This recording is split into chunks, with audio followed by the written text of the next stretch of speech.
आज Doubtnut app download करें। Doubtnut पर अपने सभी गणित, रसायन विज्ञान, भौतिक विज्ञान और जीव विज्ञान के डाउट्स का करो सफाया। बस प्रश्न की फोटो खींचो, एक ही प्रश्न को क्रॉप करो और तुरंत वीडियो सोल्यूशन पाओ। अभी डाउनलोड करें। नमस्कार। इस प्रश्न में हमसे पूछा गया है कि ताप का मान बढ़ाने पर अधिकांशतः रासायनिक अभिक्रियाओं की जो दर है वो तीव्रता से बढ़ती है। इसका कारण क्या है? तो देखिए, एक एक करके हम सभी विकल्पों को देखते हैं और देखते हैं इनमें से कौन सा सही है। तो पहले विकल्प में दिया गया है कि ऐसे अणुओं का प्रभाज यानी कि मात्रा या संख्या जिनकी गतिज ऊर्जा सक्रियण ऊर्जा से अधिक होती है, तापमान बढ़ने के साथ उनका जो मात्रा है या उनकी जो संख्या है वो बढ़ जाती है। तो ये विकल्प जो है बिल्कुल सही है। हम जानते हैं कि अगर हम ताप का मान बढ़ा देते हैं, यदि हम ताप का मान मान लीजिए 10 डिग्री सेंटीग्रेड बढ़ा देते हैं, ठीक है जी, ये T1 तापमान है और ये हमारा T2 तापमान है।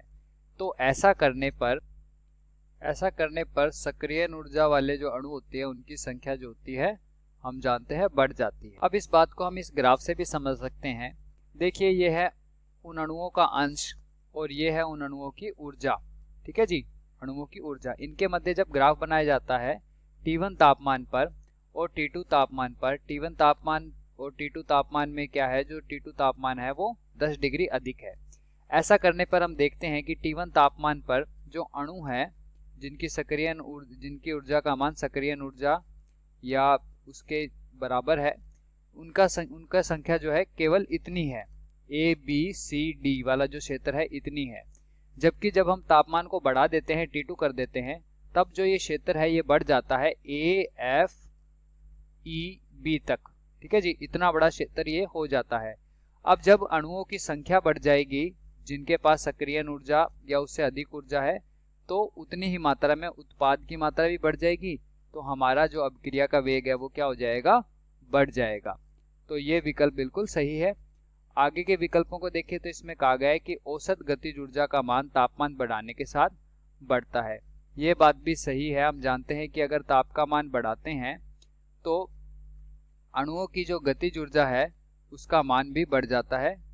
अणुओं की जो गतिज ऊर्जा होती है वो भी बढ़। उदाहरण के लिए, एक पात्र के अंदर हमने मान लीजिए दो गैस नाइट्रोजन और हाइड्रोजन को मिला दिया, ठीक है जी, नाइट्रोजन और हाइड्रोजन गैस को मिला दिया है जिसके अणु इस प्रकार से इसमें व्यवस्थित हैं, ठीक है जी। अब जब हम इसका ताप का मान बढ़ाएंगे, ठीक है जी, इसको गर्म करेंगे, तो जो अणु है इनकी गतिज ऊर्जा बढ़ेगी और तेजी से एक दूसरे से टकराएंगे, जिससे अभिक्रिया का वेग जो है वो बढ़ जाएगा, ठीक है जी। और अभिक्रिया की जो औसत गतिज ऊर्जा है वो कुल मिलाकर बढ़ जाएगी, जिससे अभिक्रिया और तेजी से होगी। तो ये विकल्प भी सही है। अब आगे के विकल्प को देखते हैं तो इसमें दिया गया सक्रियण ऊर्जा का मान तापमान बढ़ने के साथ घटता जाता है। तो ये बात जो है ये भी बिल्कुल पूरी तरह से सही है। कैसे? तो देखिए, अगर हम अभिक्रिया की ऊर्जा और अभिक्रिया के निर्देशांकों के मध्य ग्राफ बनाते हैं, हम एक अभिक्रिया मान लेते हैं, A अभिकारक से B उत्पाद यहाँ पर बन रहा है, ठीक है जी। तो जब तापमान T1 था, ठीक है जी, यानी कि निम्न ताप था, तब ये अभिक्रिया कुछ इस प्रकार से होगी कि अभिकारक जो होता है वो संक्रमण अवस्था तक जाएगा और उसके बाद में उत्पाद B का निर्माण हो जाएगा, ठीक है जी। लेकिन अगर हम इस अभिक्रिया का वेग बढ़ा दें यानी कि T2 ताप कर दें, तो इस स्थिति में क्या होगा, जो A की ऊर्जा है वो कुछ बढ़ जाएगी, ठीक है जी। ये पहले से इसकी ऊर्जा जो है कुछ अधिक हो जाएगी। अब जो ये अभिक्रिया है कुछ इस प्रकार से चलेगी, ठीक है जी, इसका जो रास्ता है वो कुछ इस प्रकार का हो जाएगा। अब अगर इन दोनों को ध्यान से देखो तो देखो, T1 ताप के लिए जो सक्रियण ऊर्जा है अभिकारक A और संक्रमण अवस्था के मध्य जो ऊर्जा का अंतराल है, सक्रियण ऊर्जा जो है हमारी, उसका मान यहाँ पर इतना दिया गया है, ये लाल रेखा से प्रदर्शित किया गया है। जबकि जब हमने ताप का बढ़ा दिया गया, तब जो सक्रियण ऊर्जा है हमारी अभिक्रिया के लिए उसको हमने हरे तीर से दर्शाया है। तो हम देख सकते हैं कि ये जो सक्रियण ऊर्जा है इसको हम EA नोट कह देते हैं और इसे हम EA कह देते हैं। तो जो EA नोट है इसका मान कम है हमारे EA की तुलना में, ठीक है जी, यानी कि ताप बढ़ाने पर जो सक्रियण ऊर्जा उसका मान क्या हो जाता है, घट जाता है। ये बात भी सही है।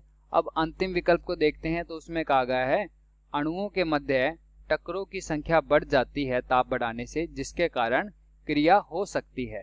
तो ये बात भी बिल्कुल सही है। ठीक है जी, अणुओं के मध्य टक्करों की संख्या बढ़ जाती है जिससे अब क्रिया बढ़ सकती है। अगर यहाँ पे कहा गया होता कि हो सकती है की जगह होती है कहा गया होता तो ये विकल्प गलत हो जाता, क्योंकि केवल टक्करों की संख्या बढ़ने से ही अब क्रिया का वेग नहीं बढ़ जाता, टक्करों का विन्यास भी बहुत जरूरी होता है। तो लेकिन यहाँ पर संभावना दी गई है कि हो सकती है, तो ये संभावना तो बिल्कुल सही है। तो इस प्रश्न का जो सही उत्तर है वो है विकल्प 1, 2, 3 व 4 सभी जो हैं सही हैं, सभी जो है वो सही है। ठीक है जी, धन्यवाद। कक्षा 6वीं से 12वीं से लेकर नीट, IIT, JEE वो एडवांस के लेवल तक 1 करोड़ से ज्यादा छात्रों का भरोसा। आज ही डाउनलोड करें डाउटनेट ऐप या व्हाट्सएप करें अपने सारे डाउट्स 8400 400 400 पर।